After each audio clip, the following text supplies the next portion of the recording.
Hi friends. ఈరోజు కషాయం కాసాను. ఎందుకంటే డాడీకి కొంచెం గ్యాస్ పెయిన్ వస్తుందంట. డాడీ అన్నారు, గ్యాస్ పెయిన్ వస్తుంది, అమ్మ ఏదో కషాయం ఇస్తుంది, తాగ్గానే వెంటనే తగ్గిపోతుంది, ఒకసారి అమ్మకి కాల్ చేసి అడిగి చెయ్యి అని చెప్పారు. అయితే నేను అమ్మకి కాల్ చేస్తే అమ్మ ఫోన్ స్విచ్ ఆఫ్ వచ్చింది. అందుకని చెప్పి మా ఫ్రెండ్కి కాల్ చేసి అడిగాను.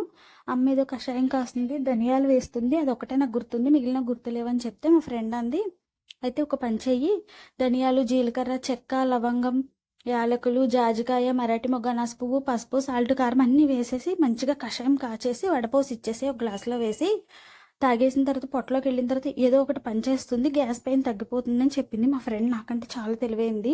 నిజమే కదా అని చెప్పి నేను కూడా అన్నీ వేసి కాచేసి మంచిగా డాడీకి వడపోసి ఇచ్చాను. ఒక గ్లాస్ తాగారు. తర్వాత బెడ్రూమ్లోకి వెళ్ళి డోర్ వేసుకున్నారు. పిలిస్తే పలకట్లేదు, ఏమైంది అర్థం కావట్లేదు. మిగిలిన కషాయం ఉంచాను, ఎవరికైనా గ్యాస్ పెయిన్ వస్తే వడపోసి ఇద్దామని చెప్పేసి. ఈలోపు మా బ్రదర్ వచ్చి చూసి తిట్టాడు, ఇవన్నీ వేసి కషాయం కాస్తే బతుకుతారా అని చెప్పి. ఇందులో నా తప్పేముంది?